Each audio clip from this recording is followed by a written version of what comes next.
Started off my life many years ago working in a bank, and after about 2 hours of my first day realised what a terrible mistake I'd made with my life. You know, no offence to the banking industry, but square peg round hole. And I always remember day one of joining the bank. You know, the person who was training me up, I didn't think I'd had a lot of training on how to train anyone.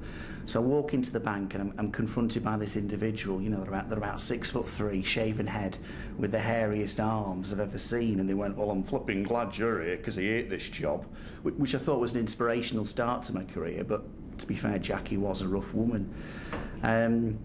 Spent a year in the bank, went off to university, did a degree which incorporated behavioural and social psychology. Also trained and worked as a probation officer, which is where I first met your cameraman, and that was a joke. And steep learning curve for me because you were dealing with a lot of interesting, challenging people. Decided not to pursue it as a career. Moved over to the Far East, which was an enlightening experience, and I worked in Lowestoft in East Anglia, which was a joke because it's the most easterly part of the UK and it's not near Hong Kong. And I worked for Unilever as a graduate management trainee. I specialised in HR, but as part of my development they actually put me in charge of 30 women on the economy beef burger line.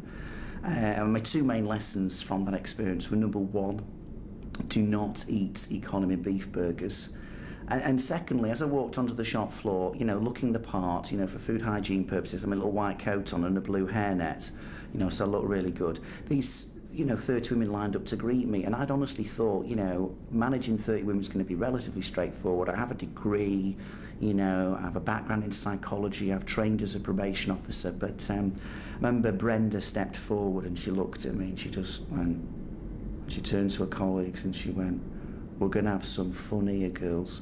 And they did. And I guess the reason I say that is because what it taught me in life was having qualifications is fantastically important, but actually if you want to be really successful in dealing with people, there's nothing to beat wisdom, common sense and experience.